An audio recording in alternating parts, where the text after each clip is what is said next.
good evening everyone. My report is about Taiwan inflation. Inflation is something of a recent problem for Taiwan. Indeed, prior to the COVID-19 outbreak, the terrorist CPI has been rising by only about 1% per annum for a considerable period of time.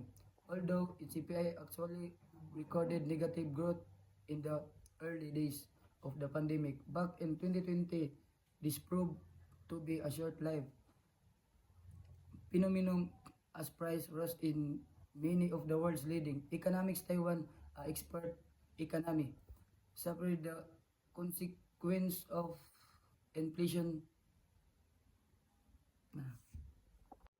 My name is Brian Pitalia, representing Taiwan inflation. As a result, in 2021, Taiwan CPI growth rate soared to 1.36%, a year high. According to the Tourist Directorate General Budget Accounting and Static, this was down to a number of factors including the previous low base level, swirling global oil price and rising costs, both daily necessities such as fruit and meat, as well as increase in residential rate level and dining out charge. The case, the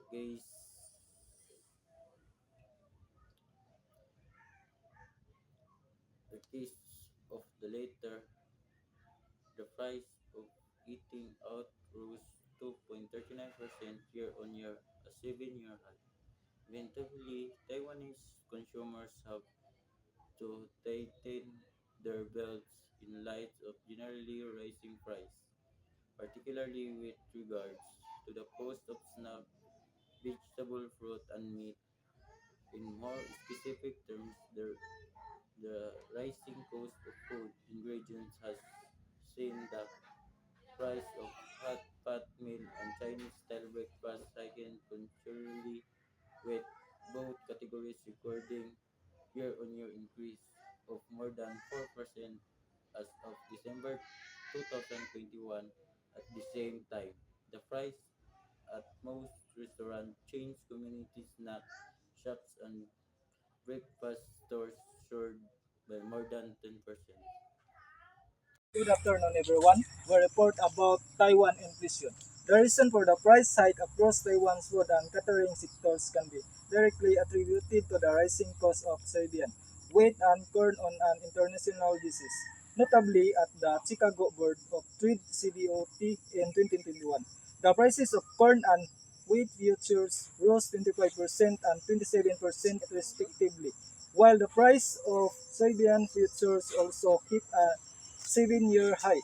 For 2022, it is expected that the price of chemical fertilizer will continue to rise, with any adverse weather conditions likely to cause the price of agricultural produce to fluctuate still further.